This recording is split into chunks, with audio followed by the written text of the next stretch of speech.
before they can deploy the 6/6 for 6. And that'll be piloted by Nikachu, if players are familiar with Jonathon Zaczek's name. Yeah, Nikachu, a big time online YouTube personality, has been the Merfolk guy, known for his Merfolk deck for a long time. And Dom, very well known for his Amulet participation as well, alongside his other Canadian friends, Edgar Magiash, Matthew Dilks, and all of those like from my SCG days. I've done quite a bit of battle against and alongside Dominic Harvey in my days. I'm not as familiar with watching Jonathon play, but I am very well versed in both the Merfolk deck and that he is a master of the craft. As Dom's going to start things off with a Hedge Maze, a Surveil land that we've seen a ton of Surveil action from all the different Surveil lands and different color combinations throughout this tournament already. And Dom's take on his deck of choice in the modern format, Amulet Titan's going to feature multiple copies of those as well. Yeah, so ironically, both of these decks are kind of built around playing a 1-mana artifact on turn 1.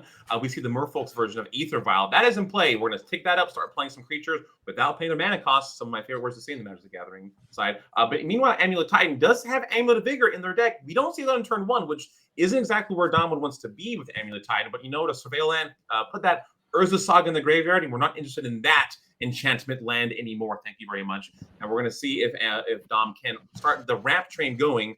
And it looks like we're just going to play a Simic Growth Chamber, signed, of course, foil.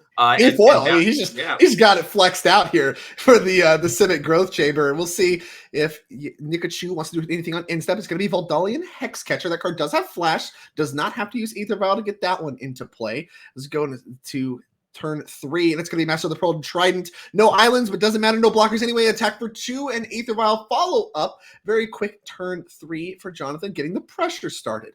We'll see if Dom has anything to play on turn 3. This deck known for its 3 drops, typically cards like Azusa Lost But Seeking, Dryad Fleas Grove, a copy of Spelunking in the mix as well, as far as 3 mana plays to get the land drops kind of kick started here a little bit. We'll see if Dom has any of that to play. Not quite enough mana for One Ring just yet.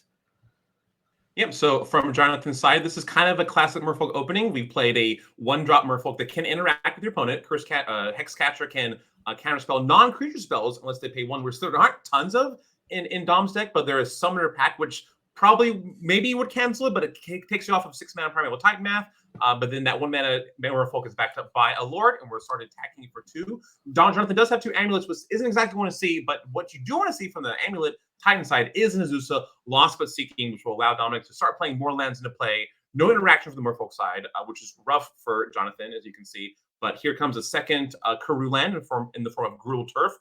And we've got Merfolk Trickster. A little bit of interaction. How about Merfolk Trickster? So that actually does work a little bit. It gives you a turn. Traditionally, you've seen this trick happen before with removal spells, where with the bounce line trigger on the stack, people remove Azusa in order to deny the other 2, the other land drops that you could have for the turn. Merfolk Trickster actually just turns off Azusa's ability, giving you the extra land drops. So it does work the same, but Azusa is still going to be in play. And that's actually a pretty big difference when we talk about Dom's next turn, because even with the addition of Merfolk Trickster, Nikachu is not assembled lethal just yet. Now, some extra lords, all those cards, if all the cards in hand are like extra lords and stuff like that, maybe that mixture changes. But for the moment, it looks like only 2 cards in hand, maybe up to 1 extra lord. I think it's actually Subtlety. We have a few turns before this game's actually going to end, and this Azusa is going to be able to clock in and maybe even present Titan mana next turn, given that Dom has untapped lands to make that happen. Yeah, so right now, Jonathon has 7 damage in play, which will put Dominic to 10. That is not enough for lethal next turn. So Jonathon right now is weighing, should I play this Lord of Atlantis, this Lord of some kind, just on the main phase to get in 3 more damage to then make it lethal next turn? Or do I keep it in hand for the Subtlety to pitch to that and maybe keep Dominic off of a Primeval Titan for a turn? So those are the kind of decisions that Jonathon's weighing right now. And honestly, it's a rock. It's half dozen one way, 6 the other way. So it turns out Jonathon has decided to just attack for 7, put Dominic to 10, and pass it on back and keep the Subtlety in hand to keep any Primeval Titans at bay for a turn. I mean, I think as far as decisions go for the Merfolk deck, this one among the more critical ones. You really have to ask yourself if Dom can present a Titan next turn, because being able to stop that Titan for 1 turn could be the difference maker. Again, no islands in play for Dom, so even getting involved in blocks with things like Azusa and Primeval Titan could be really problematic for Jonathon's game plan. And, Dom, now having been stopped a little bit last turn, has like 7-8 cards in hand right now. So assuming he has any amulet or even just Primeval Titan, he's going to have that kind of stuff dialed up. I see an amulet pulled toward the front of the hand. This could be an explosive turn for Dom. And so, Jonathan might get paid out pretty nicely here, holding that subtlety up. And then we'll see if Dom can recover from there. But yeah, I think we're in the critical turn cycle as far as determining the course of game number 1 here between these two decks, looking to slam the door on the game as quickly as each of them really can. And it does look like Jonathan does have more damage than before. So that does put Dominic on a 2-turn clock. Now, Lusa could jump in the way and maybe chump one of these Merfolk because there's no islands hanging around anywhere despite having blue mana. So Jonathan could put Dominic on a 2-turn clock with that attack last turn, but I think he's chosen to keep that subtlety in the hand to try to keep Dom off of time for turn. Now Dom is in the tank like, oh, what do I do? Like, what interaction should he play around? Deck lists are not open in this tournament, so he can't see what combination, maybe Dismember, which probably would have fired off if Jonathan had it. Or subtleties, like what's on the radar that Dom's trying to play around right now with his hand and Azusa in play, letting him do 3 total land drops for the turn. Yeah, we play Forest. That's land number 1. And I believe we're floating a green here. That indicates that Forest may not stay in play as is too long, as here comes the Gruul Turf to pick that up. That's land number 2 for Dom. Now, I do see copies of Dryad, Ilysian Grove, so things like that could add extra land drops. As here comes Forest once again, but it's Primeval Titan right away. And this, I imagine, if you're going to subtlety anything at all, it's going to be this one. And Nikachu picking up his cards, thinking about this one. No amulet in play does mean that it's not looking like it could be a hasty Titan this turn. Dom notably chose not to put it in play first, maybe trying to mask the ability to give this Titan haste. It's going to get subtletied anyways. There is pitched Lord of Atlantis with the subtlety to go ahead and try to put the Titan on top or bottom of Dom's library. It's going to go on top.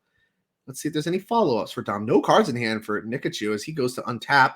A card like Tide Shaper would be a big draw for him, being able to shut down some of the lands.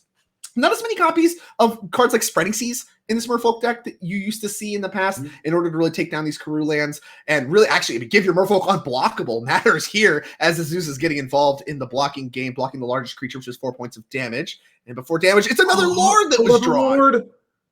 Is that lethal? I don't think it is. I don't think it's lethal, but how Titan might not be good enough. Yeah. Wow, that was a good topic. I mean, 1. Yeah, the Merfolk deck often runs out of cards pretty quick, despite being a deck full of just islands. Even though less islands than it used to be. But Jonathan has the Lords, has interaction. That Hexcatcher can counterspell maybe a Summer's Pact, even though he probably doesn't need the pack since he's got a Titan in hand. But Dominic is at 1 life. That's all you need. But we'll see if he has the rest that he needs to assemble a victory against these blue creatures that are much bigger than what their power and toughness box might be live. Yeah, and I think that's going to be the big part of the equation here is can you get something like Amulet in play and then get your Titan in play and then also get the Dryad in play. So the reason all this matters is you can start to look to grab things like Valakuts in order to start to gun down the opposing Lords and try to clear the board. And we are going to start on Amulet of Vigor. Let's have a quick read of Vodalian Hexcatcher. See if that one can counter it. It says non-creature spell. So we could attempt to counter this one if we want to. We'll see if Nikachu does want to reach for that. Would be surprised to see more than 1 sacrifice. I think 1 sacrifice isn't that unwise, but more than 1 seems surprising to me. Yeah, you can look at this one. Sacrifice a Merfolk can be itself or other. Choose target non-creature spell, and you counter it unless they pay 1.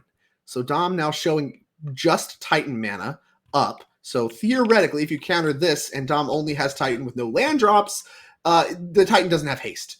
And yeah, but those Merfolk are worth a lot of power, and Dom's just going to slam the Primeval Titan after the amulet resolved, and we're going to go a-digging. All right, so yeah, Jonathan opted to not use that Hexcatcher from Dom against Dom. We'll see if we can if Dominic can use the mana from this Titan to assemble together. If not a victory, then maybe a survive for a turn. He has it 1, so he cannot get any islands. That would be very, very bad if he were to get Yeah, that would not be good. And I mean, that's part of the problem with the Dryad plan, too. You can't pass the turn with a bunch of Lords and play a Dryad. All your lands become islands. So you got to actually have enough to really gun down the opponent's board. And I think that's the math that we're looking at right here. Traditionally, you grab your Unaware Battlements and your Valakut the Molten Pinnacle. Then you can attack and get some other lands to get some Valakut triggers going, usually alongside something like Dryad. Or you have to go grab if you don't have the Dryad yet, you grab Teleria West, transmute, get Summoner's Pact, grab your Dryad of the Elysian Grove, get that in play, and then get started from there. Tutor chains all around. That is a Valakut. That is a Vesuva. And Vesuva is a copy of Simic Growth Chamber. Yeah, a nice way to add blue to your pool without having islands in play. So we'll that, see what's notably, next. no way to give haste yet, Yeah. as Vesuva gets bounced after floating blue-green. Is it Dryad time? It's Dryad time. Okay. Now we get an extra land drop, as well as all the lands are mountains. So if we play Valakut, we get 2 Valakut triggers.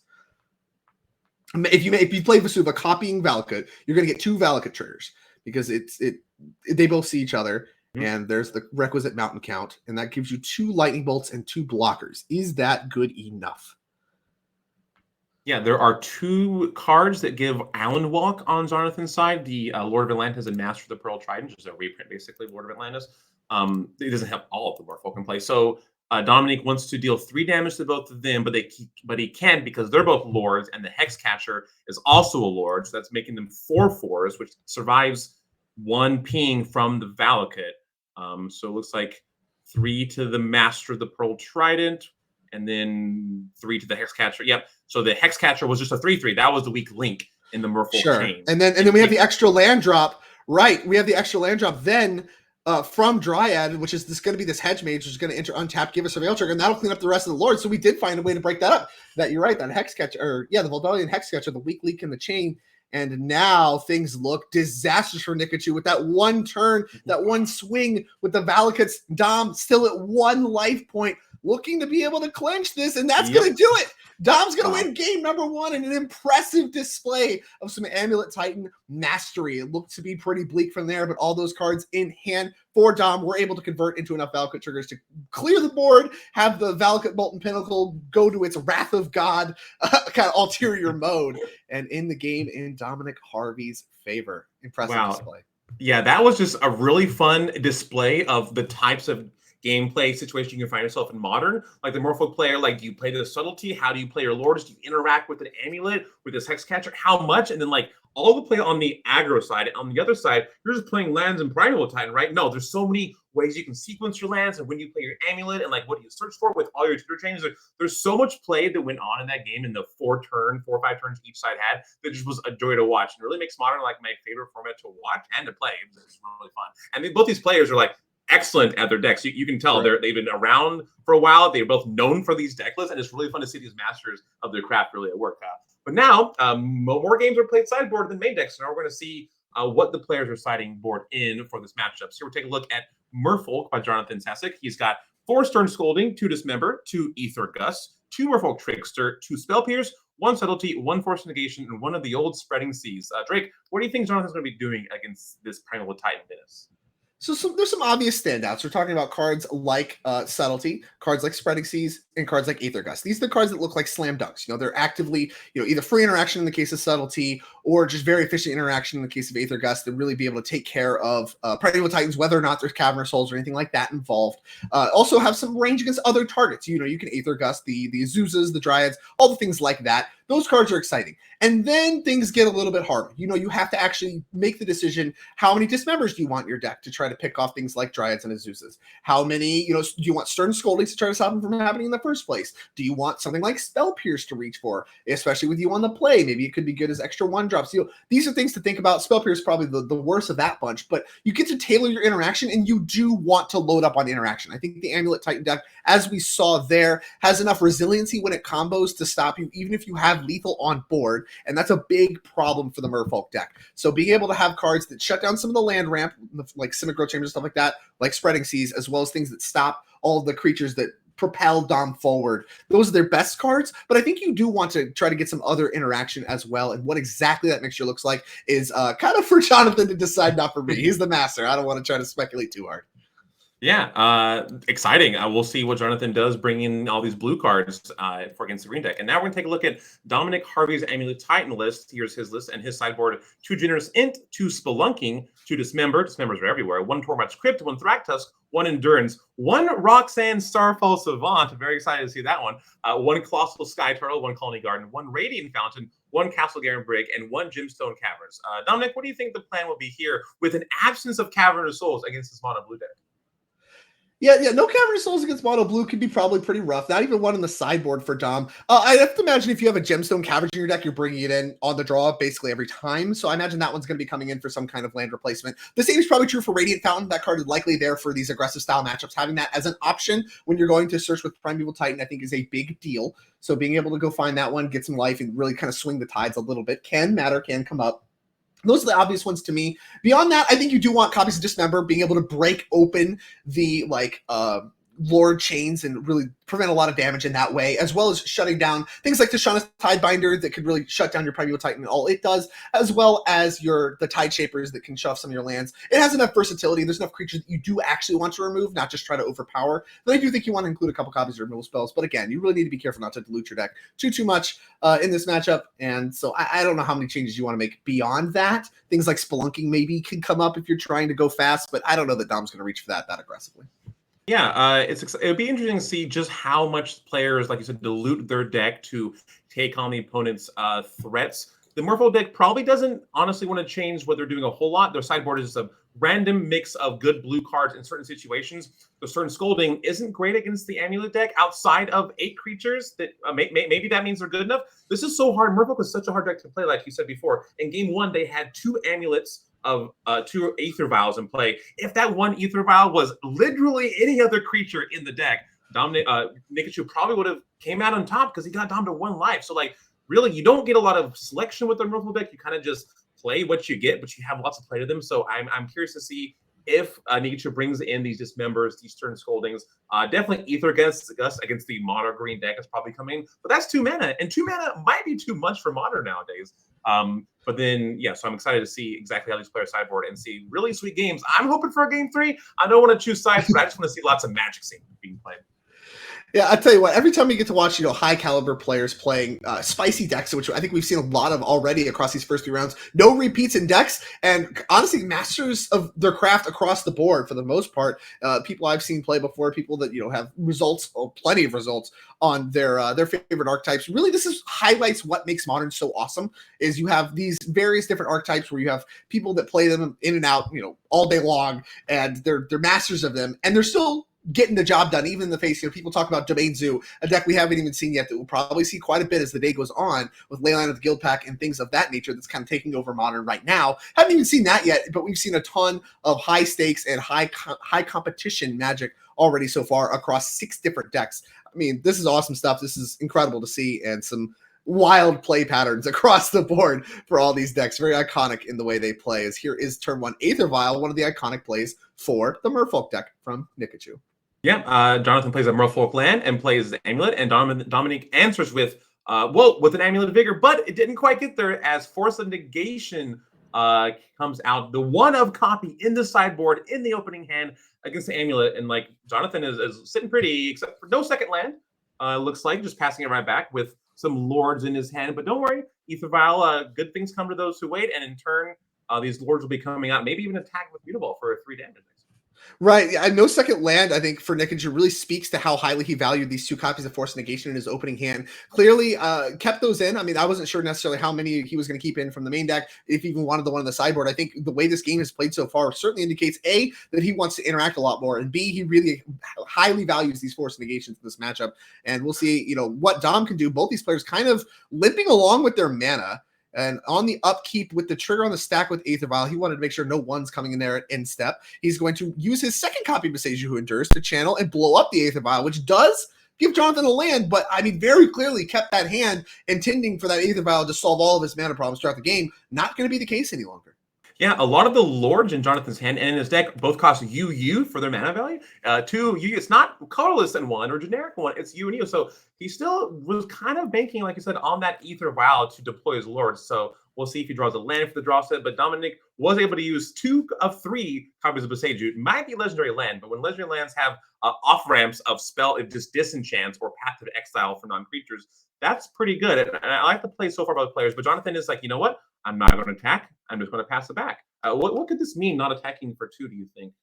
The immediate card that comes to my mind is Vodalian Hexcatcher. That's a card that does have flash, and maybe he wants to flash in. It does have a copy of Dismember in his hand. That's probably the real reason. Getting a look at his hand a little bit better there, as I think that is the copy of Radiant Fountain. Not clear. Could be Crumbling Vestige. I think that's a Crumbling Vestige, yeah, is what it is. Going to make some color mana, which is going to deploy Expedition Map, a card in Dom's main deck as a one of, I believe, to find off of Urza's Saga. Just naturally draw it sometimes.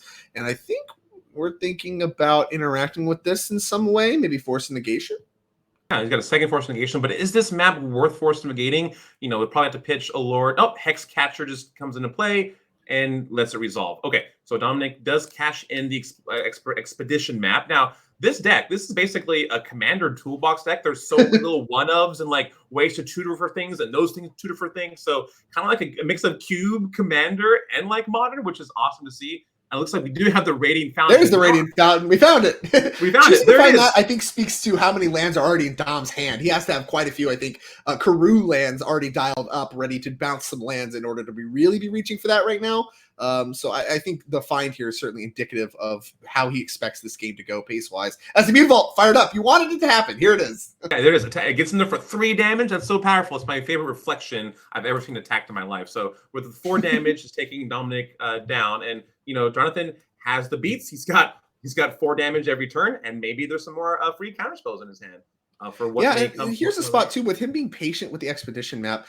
Here comes the One Ring that was a copy in Dom's hand, and now this Force Negation could look to reach for that if Jonathon so chooses. I mean, this card does deal damage to Dom eventually, which is part of the game plan that this deck's looking to accomplish. I mean, looking to kill your opponent, but at the same time, your clock right now is really weak. Would not surprise me if you have to Force Negation this when you normally don't really want to. And yeah, that looks to be the conclusion that Nikachu has reached as well, exiling Subtlety. Pitch cards all the way down for the Merfolk deck, one of the advantages of being mono-colored. I mean, Merfolk have been pitching Force of Will for, 25, 28 years or so. So, like, this isn't anything new for the mono blue attack tempo. What is tempo? Who really knows what tempo is? But, like, Jonathon's attacking for 4 every turn with pitch spells. The funny thing about the One Ring in Amulet of Titan, there are not a lot of ways to get rid of it once you start ticking up. You have a Primeval Titan to find a Boseiju and a Karoo land to bounce that. But outside of those 3 Boseijus, there isn't a lot of way to really get rid of this. You're kind of locked into the One Ring. But unlike those control decks, once you have a Primeval Titan in play, it takes 1 to 2 turns after casting it to make the match be over in your favor. But Jonathon did find a second island in the forms of Otawara, and does deploy another Lord. So, things are looking pretty well for the Merfolk player, I'd say. Yeah, and Dom's mana is kind of awkward here. Probably more colorless sources than you'll ever see. And I think he even drew the Gemstone Cavern. So, like, one of the problems with playing so many one-ofs is you end up with a lot of different combinations of lands and things of that nature when you're playing this deck. A lot of tutors of various kinds, Summer's Pact, Slayer West, all that kind of stuff, even Urza's Saga, and a lot of one-ofs to grab. And that's part of what makes this deck so difficult. It makes it very daunting for new players that are looking to pick up a new deck. Here's Golgari Rot Farm picking up the Radiant Fountain among the colorless lands, looking to buy Dom a little bit more time, pad his life total, which is still pretty high given the turn of the game we're on, as another land in the form of Cavern of Souls drawn for Nikachu. That'll start to get things started really, really quickly for him. And no attack with Mutavault.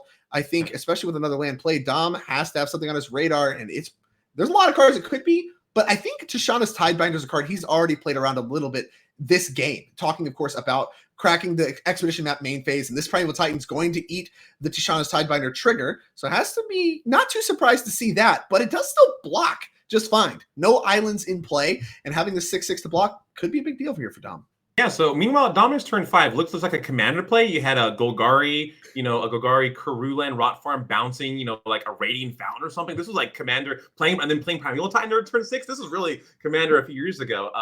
But Jonathon Zaczek did have the Tishana's Tidebinder, if we can bring that up real quick. This card has just been really changing kind of the modern landscape.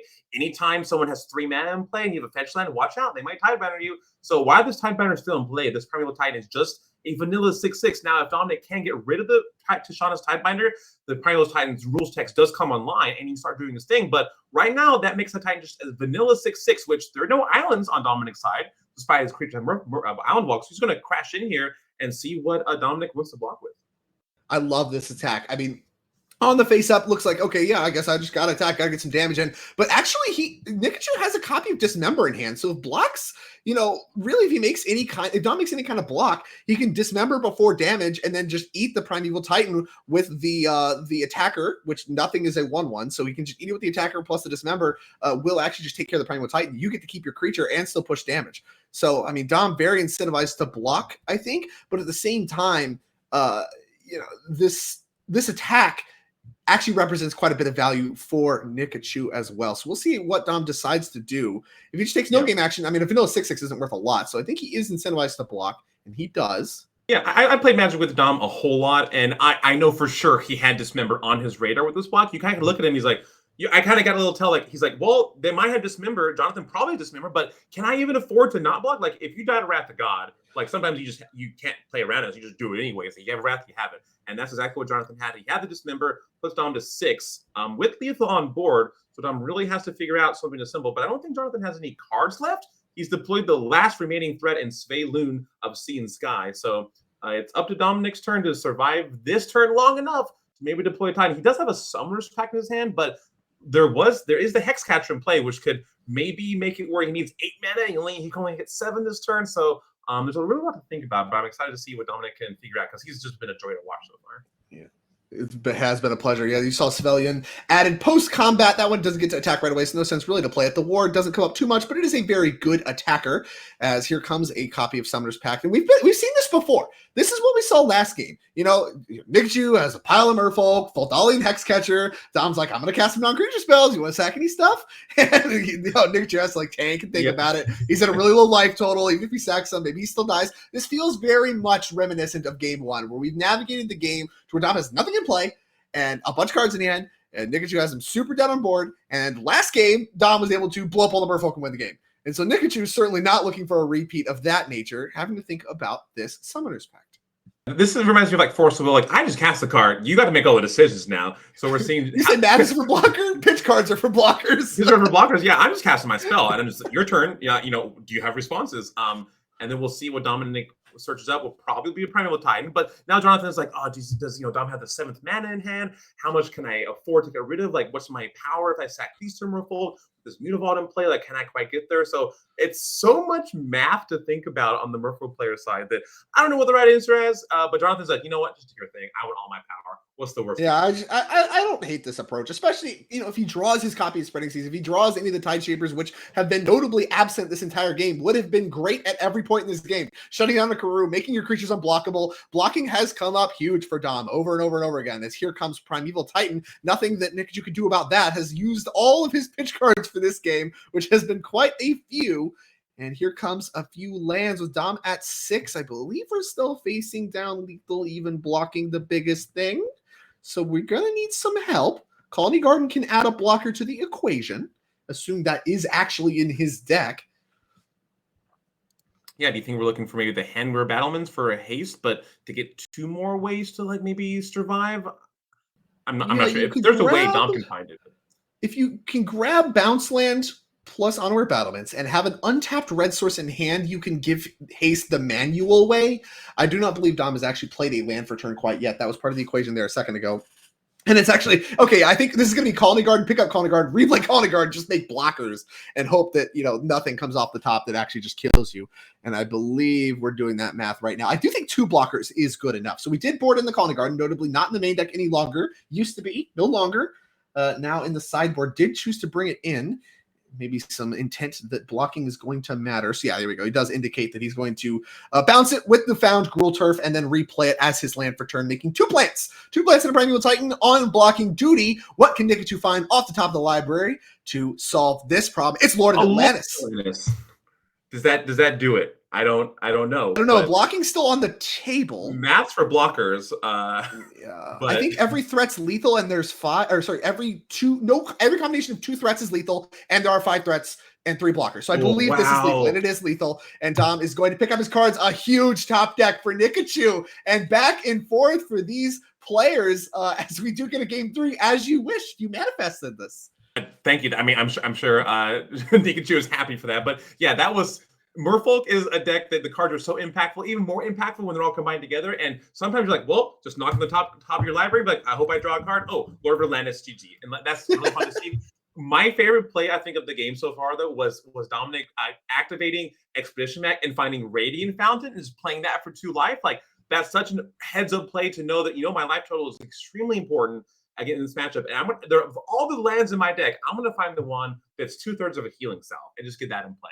And that was really fun to see that back and forth. And the Summoners pack, like if Jonathon had sacked a creature to the Summoners pack, he may not have had enough lethal. I haven't done the math. Math's not my strong suit, but just keeping those creatures in play for playing through those outs of the Lord of Atlantis was really fun to see. And I'm really excited to see that game 3. Yeah, some awesome gameplay, awesome back and forth, and a ton of micro decisions to have here. We already got to see some of Dom's sideboarding, but I think if we have time, we're going to take a quick look at his sideboard again. I don't think there's too much you want to change, except I really want to highlight the Gemstone Caverns is likely coming out. That card, I imagine, is only in your deck ever when you are on the draw in the sideboard game. So really, it kind of acts like a companion slot for most of the time. Just sits there, doesn't do anything until you're specifically on the draw. Then you can bring it in and really put yourself ahead. So I imagine that land's going to be coming out, getting replaced with either whatever land was boarded out or whatever the next best thing is, Castle Cairnbrave, what have you. Some small changes here to Dom's deck, but we did see some of the sideboard cards come up already. The Radiant Fountain, the Colony Garden, both searched for actively by Dom, and did actually matter in that game. Those life points mattered, those blockers mattered, and Nikachu was able to work around it. But some impressive sideboarding so far there, but no Gemstone Caverns, I think, in this game. And if you want to take a quick look at Nikachu's sideboard, I think we saw plenty of sideboarding there as well. Pitch cards left and right, dismembers in his deck. Kind of the texture that we expected to see is just like slow down on the clock a little bit and crank up the interaction quite a bit. And I think he did that, did a good job of that, and was able to pull the game out as a result. It was enough to slow Dom down and give him that one crucial turn in order to attack for lethal. So, I expect that mixture to stay the same, especially on the play. Maybe you want to get a little bit more aggressive when you're on the play because you can come out the gate stronger. You're on the play. You can actually just attack for lethal. You don't need that extra turn. So you could throttle back a little bit on interaction here, but I would expect most of the interaction stuff that we saw in game number 2 to ride into game number 3. Maybe I don't expect a lot of interaction to change, like you said, in terms of sideboarding, but maybe the spell pierces come in because you're on the play. You can have that 1 minute to counterspell the Amulet of Vigor. I don't know if that's right or not, but it's something at least to consider. And I'm sure these players have thought about that a lot. But we'll see if Jonathon does have the right mix. Jonathon wants 1 Aether Vial and then just a bunch of Merfolk and then maybe 2 pitch counterspells with blue cards. Maybe not a lot of lands because with Aether Vial in play, you don't need lands anymore. You just want gas. So we'll see if he gets that. And maybe Dominic can, play Amulet of Vigor in turn 1. It's way better in turn 1 than on turn 5, like we saw in game 1. He despite losing the game, he had a turn 1 win. Yeah, that worked out. Dom won the game, but obviously it doesn't necessarily speak to the strength of the. Maybe Dominic.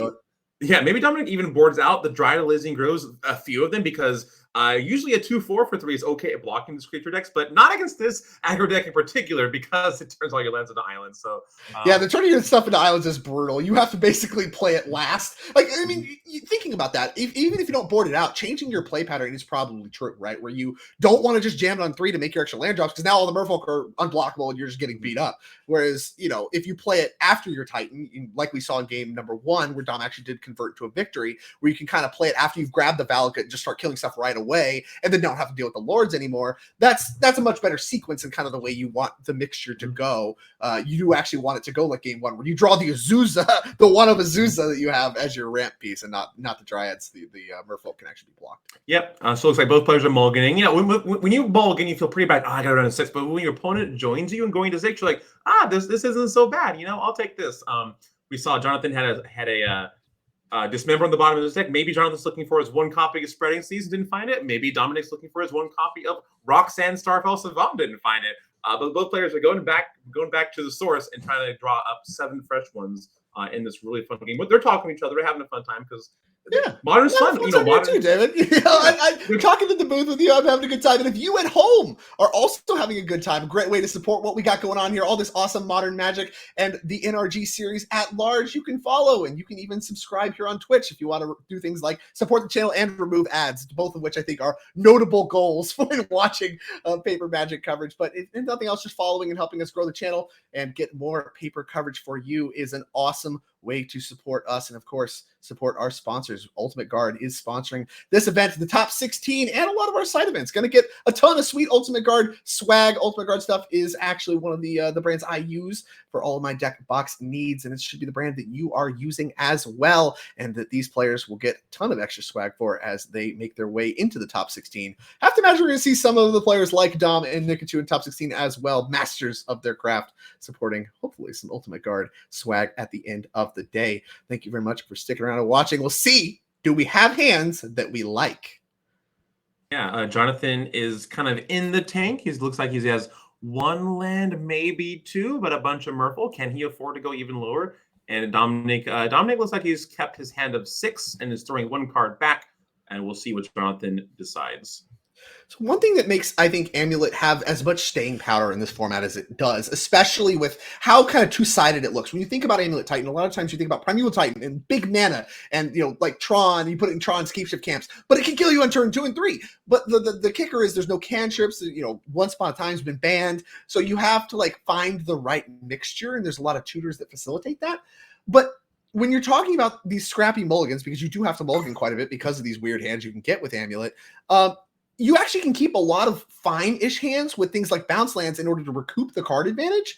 And that actually makes up for a lot of the lower mulligans you can do. And I think we may even see that here as Arboreal Grazer comes down. It's actually Valakut that's going to get added to the mix alongside the Besiju Who Endures. But yeah, I think like when you're talking about low mulligans and scrappy games, Amulet's actually pretty favored there as well because of the power of the Karoo lands in those kind of situations. Yeah, imagine if you had a land. There was a land that was made that was ETB tapped, draw a card. That'd be really good, right? Busted. Yeah, it's kind of what Karoo lands do. And this deck does even more. Maybe you bounce your Radiant Fountain, gain 2 more life. Maybe you play Expedition Map. Look for the Karoo to bounce your Radiant Fountain to gain 2 life. Like, all these things really matter against the Merfolk deck. And Jonathan is not on the board yet. So there is another land. Waterlogged Grove is the pick of that turn, which I think Jonathan was really happy to see. It lets him start getting the 2/2s for 2 train rolling. Yes, so two things here that have not gone well for Nikachu already in this game. No turn 1 Aether Vial. The best Merfolk hands always involve a turn 1 Aether Vial. The best, like the fastest kills, all the best stuff that you could really do with Merfolk involve turn 1 Aether Vial, especially if you're looking to hold up mana for interaction and develop your board. And Dom having the turn 1 Arboreal Grazer is actually huge. I mean, the Radiant Fountain, you talk about your healing salve, gain a little bit of life, how much that came up. Having a 0-3 reach blocker in turn 1 to start like mitigating some of the damage, like maybe even just like a free Mutavault attack here, stuff like that, is a big deal. And so these two things are going to do a lot in order to propel Dom into the later game where, assuming, you know, his hand does actually shape up, I think he's going to be pretty favored. But Nikachu, of course, can have some powerful interaction, and that's going to be what he's going to have to lean on if he's going to win this game. I don't think he's going to be able to just get Dom dead super quick with the texture of how this game's gone so far. He's going to need to lean on some interaction. Yeah, and if I was in Jonathan's spot and my opponent had an expedition map ready to go, decided not to use it and untap with it, I'd be pretty afraid of what's coming down the line. We did see a Primeval Titan in the Amulet Titan's hand, so that's pretty good. Maybe that comes down in a turn or 2 from now. But, you know, Dominic's not under any pressure. Jonathan has a 1/1 for 2 that he can block. He's got an 0-3 reach. So he doesn't have Defender. It can attack if it 1 and 2 as well. That's crazy. What a sloth. So Jonathan does play an Otawara. I'll get in there. Attack. Dominic's like, you know what? I'll block. What's the worst that could happen? Call. Yeah, I mean, it's a free attack, right? Like Dom's not going to be attacking him, but it is a free block. I love this posturing here from Dom. I want to really highlight the way he's played Expedition Map and the difference in this game and last game. Last game, he cracked it right away on his main phase, playing around Tishana's Tidebinder, not getting it tagged by the Tidebinder Stifle effect so that he'd get his Radiant Fountain. This game, he had the opportunity to crack it, didn't. Cracking it on instep here, I think he's baiting. It feels that way. Yeah, for Tishana's Tidebinder. I think he says, I don't care if you counter this. I'd rather you do that than my Primeval Titan because I don't have it covered if you tag my Titan. And I think the way he sequenced that really speaks to opening up positions for your opponent to make mistakes. Like, he didn't give him the option in game 1, didn't game 2, and then game 3. And I think that's a really, really impressive skill point with a card that's a one of in his deck. You know, it's like this comes up all the time. Yeah, and then when Dominic cracked the Expedition Map, you saw him like activate 2 mana, and then hold it up, be like, you want to counterspell this? You want to Tidebinder? Like Dominic is like opening the door for his opponent to take the bait. But Jonathan has played Merfolk a time or 2 before, and has probably already thought about the Tidebinder and the map interaction. Is like, you know what? You may have this. I've got bigger fish to fry with this counterspell. Yeah, and Dom now giving me a think to exactly what lands fix the problem. Tolaria West, I mean, obviously, kind of is the land that counts as a spell, where you can go find Summoner's Pack, have extra Titans and stuff like that. But with no blue mana in play yet, that one's a pretty ambitious prospect to be grabbing. So maybe things like you have to start thinking about like Urza's Saga. Is that a card that you want to try to get going? Is that a card you don't mind getting tagged by Tidebinder? Now the decision points that come up with Amulet Titan, and specifically not just goldfishing Amulet Titan, which a lot of people just do at their desk to try to get used to the lines, but being able to play against interaction is really the key here, as Forest appears to be the find, needing some untapped lands. There's so many really cool, interesting lands in this deck. Now with Echoing Deeps in there, you can expedition map for a land that's a copy of land in your graveyard. Like, there's so many cool lines you can take now with the expedition map. But Dominic chooses, you know what? Basic Forest, good enough for a limited edition alpha, good enough for me in this modern matchup.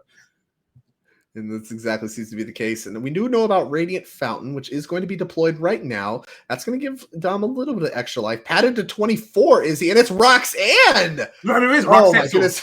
Let's get Roxanne's going to read this. We are too. Let's get this one up on the screen, and you're going to take this one away. I do not know what this card does. Yeah, so Roxanne Starfall Savant is from Outlaws of Thunder Junction. She is a 5-mana 4/3. When she ETBs or attacks, we're talking Titan Trigger here, as in the name Amulet of Titan. You make a Meteorite. Now, Meteorite is an existing card that taps for any color mana, but when it enters the battlefield, and when it enters, it deals 2 damage to any target.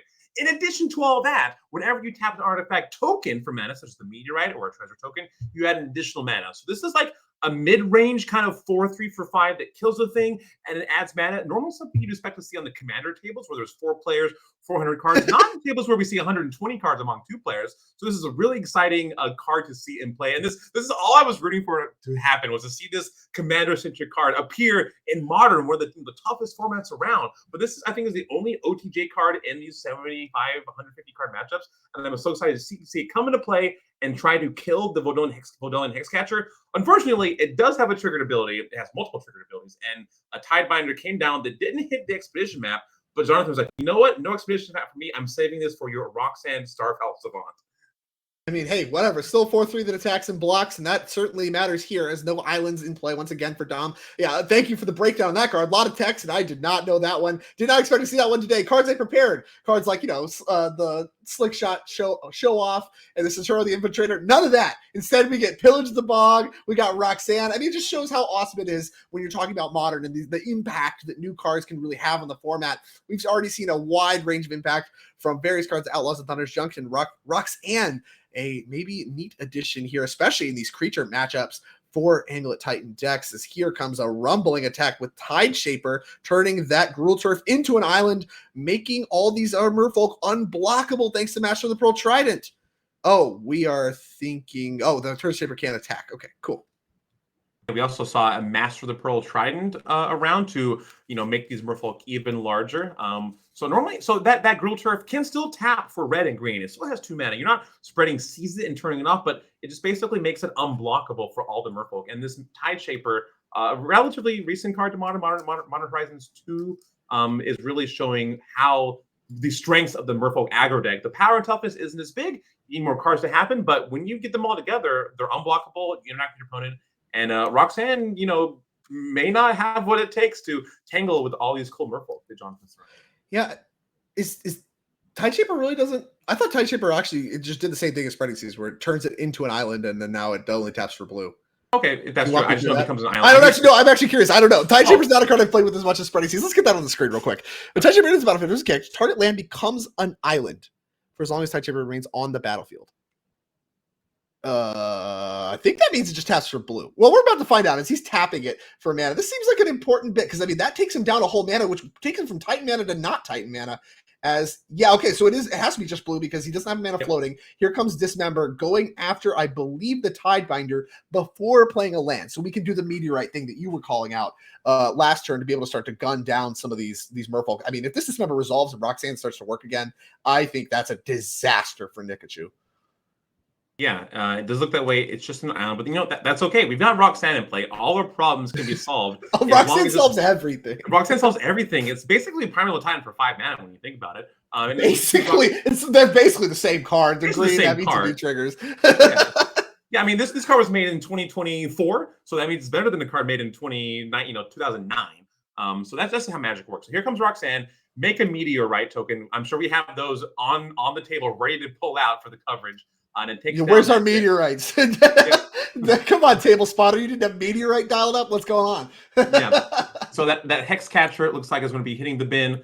And now Dominic is attacking with 4. Dominic's at 13, but the Radiant Fountain really gave him some life to work with. And this Roxanne is kind of chugging away. And if this keeps chugging away, Merfolk is going to succumb to the rainfall, the shatter storm of meteorites coming from the sky. Yeah, there was a little bit of communication there about attacking and blocking. I mean, it's a tough spot because it would cost both Merfolk from Nikachu to actually take care of this Roxanne, be able to double block and get it off the table. But at the same time, if you don't make that choice, it's just going to keep making meteors and killing all your things. So you really need some help from the top of the deck, finding multiple lords. That's something that Nikachu has done a great job of, and the Merfolk deck is very good at, is finding more 2-mana lords. And I think that's really going to be the key to getting out from underneath this Roxanne, making sure it can't kill anything. As here comes the attack back. Creatures no longer unblockable thanks to Simic Growth Chamber picking up the Gruul Turf and shedding the island nature caused by Tidebinder, and actually shrinks the Tide Shaper a little bit. Excuse me, as Waterlogged Grove add to the mix as well, thinking about if we want to deploy Aether Vial, and we do.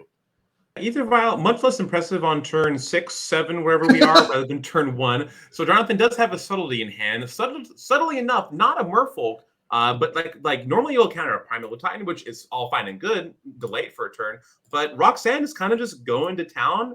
So maybe we see Subtlety, come in and like block the Roxanne because she is a 4/3. So there goes the Master Pearl Trident, which is terrifying. It's terrible. Yeah, that's a big deal. I mean, this is the cost of not blocking it or anything like that, and really kind of puttering out. I mean, you talked about you needing to draw lords, and instead we deploy the land and added Aether Vial. It's 2 mana sources. That's not where Nikachu wants to be at all. He needs more creatures in order to really start to power through this Roxanne, and now it's almost getting to be too late, as Roxanne has picked off multiple lords at this point. Yeah, so Dominic, honestly, the board that we see, Roxanne is just taking over the board. And here comes the Subtlety. Dominic was like, cast Primal Titan, verbally said it. And Jonathan was like, yeah, no thanks. I'm going to make you put that back on top of your library for a turn. So Jonathan couldn't play that Subtlety to trade with the Roxanne, which I would have been very tempted to do. But it seems like every time Jonathan is tempted to do a thing, he doesn't do it and then gets immediately rewarded for his wise decision-making right after that and counters a Primal Titan. Dominic, it's called skill at magic. Skill at magic, yes, skill game. So it differentiates them from us. He just has that sniffed out. And I mean, as expected, answering that Primal Titan is very important. Now, Subtlety obviously way better when you're ahead than when you're behind, but it does a good job of stifling the bleeding here a little bit, as we are going to channel Besiju to pick off the Mutavault. And that's going to cut down some of the potential pressures. Dom's life total relatively high, but as we saw, that can change very quickly. So picking off the Mutavault, one of the ways that Nikachu really gets to leverage flooding out in a way that is contributing to his game plan, not just sitting there making useless mana, as many of these extra islands are currently doing. Needs a big draw. It's another island. Okay, we got to redraw. No. We got to redraw. Waterlogged Grove. Yeah, got to get the redraw with the Waterlogged Grove. It's Cavern of Souls, and you see the look on Nikachu's face. Yeah, can't win them all. As here comes an attack for 3 with Subtlety. Doesn't die to the meteorites. 3 damage is going to come across. And back to Domstrom we go, who gets to redraw Primeval Titan. I think this is really where the door starts to close. Nikachu needed a big draw there. It drew 2 lands instead, and that is what you sign up for when you're playing Merfolk. Sometimes it's the Lord of Atlantis that's on top, and sometimes it's a couple of islands. And it's part of what makes playing the deck honestly pretty hard. Pretty hard on your emotions, is you really feel it when the islands come up. You live by the vial, die by the vial. That's how Merfolk has gone since Aether Vial came out. So here we're seeing Roxanne give even more value. If killing opponent's creatures wasn't enough, she adds more mana tapping his meteorites for 2 mana. So Dominic has a Primal Titan with 4 permanents, 2 of which were made by this cat druid. So like Roxanne indeed is partying all night as she's helping Dominic progress his board state even more with the Primal Titan. So meanwhile, Jonathan is thinking about his outs, and I'm having trouble coming up with any. Maybe a Merfolk Trickster or something can come into play and delay. But Dominic has gained so much life with his Radiant Fountai being at 10 life that it's going to be really hard. Yeah, I mean that's really the name of the game. And I think Dom has kind of correctly sniffed out that like the only way he can lose this game is by getting punked out by just like some lords and some extra damage because the subtlety does fly, and you see him making exchanges with this Arboreal Grazer, just making sure he gets to untap with this massive board of his, Vesuving the Radiant Fountain, stuff like that. He really just needs to take turns. He needs to play the rest of the game and not get punked out by damage. Did a good job padding his life total with the multiple sequences of copying the Radiant Fountain and blocking the Arboreal Grazer, and now was his game to lose. I don't think it's his game to lose any longer. As here comes yet another meteor. We're going to go for the Aether Gust in response to the Primeval Titan trigger. So we will shuffle it away no matter where it goes. Yeah, and this meteorite. Yeah, I'm just going to tag you for 2 with this meteorite. Just bonk you on the head. Yeah, just put you to 1. Turn off all those fetch lands that may be happening in the Mono Blue Merfolk deck. There aren't any. So... Meanwhile, there's a Waterlogged Grove that's in the graveyard, but that's true. You can still activate those Horizon Canopy lands without losing life, which I've done so many times at 1 life. Been very thankful for that. Well, the actual joke is now Dismember no longer gets you out. Like previously, you're talking about, okay, how do I get this Roxanne off the board? Oh, just draw a Dismember, pick it off. You talk about, those are still in your deck for sure. Well, now that's not an option anymore. You can't actually do that. So that it does actually matter. These life points do matter, as much as we are kind of joking a little bit. Dom now choosing the spell modes of the lands, which is pick up Teleria West, has plenty of blue mana now to transmute. And it looks like we're going to be looking to do that right away. Can we do that and Titan second main? Oh, sheesh. That's a lot of mana. The real crime here is you're transmuting Teleria Academy, but without any islands in play. And that's just like such a kick on the Merfolk when they're down underground in the river. There's no islands here. There's all these blue spells. Thank you very much. And it looks like Dominic did get the Druid of the Elysian Grove. So now he's got tons of islands. But there's a fetch land. Yeah, those lands are going to be more than enough to do enough damage. There are fetchables in the deck, and that will be enough to pick off the Merfolk Master himself, Nikachu, and Dominic Harvey doing what he does best, advancing to another undefeated record with his take on Amulet Titan, featuring a new Outlaws of Thunder Junction card. And what a clinic Roxanne did put on there in game number 3. Excuse me. Yeah, he met Roxanne at a party on the hills in the Outlaws of Thunder Junction, and she did it for the thrills. And meanwhile, the deck being called Amulet Titan, maybe you should be Amulet Roxanne after seeing the impressive display the Catcher did in game 2 and 3. Let's just stick her in the main deck. Let's get going. Let's bring some meteorites back to Modern where it belongs. So that was an awesome match we saw here in round 3 of the NRG Championship Series here in Minneapolis, Minnesota. So thank you all for joining us so far. Yet again, this awesome event series is sponsored by Ultimate Guard. If you want to check out their Katana sleeves or their Boulder deck boxes, I've got a couple here myself that Return to Earths, made of 97% recyclable materials. That's where I keep all my commander decks. Really are. So, actually, same. I love the Return to Earth stuff. Anyways, we continue to gush about how great Ultimate Guard is all night long, but we unfortunately for us, and fortunately for you, have more Modern to get to. So that was round number 3. Here at the NRG Minneapolis Showdown. Here, this is a 10K. Finals, of course, will be played tomorrow, where we'll be crowning a champion, another member of the NRG Champs. But we have many more rounds left to play before then. Round number 4 coming at you shortly. We do not have a backup for this round. We will be turning over the round fairly quickly, so we're going to be cutting to a very quick break, and then be bringing you round number 4 very shortly. Do not go anywhere. See you then.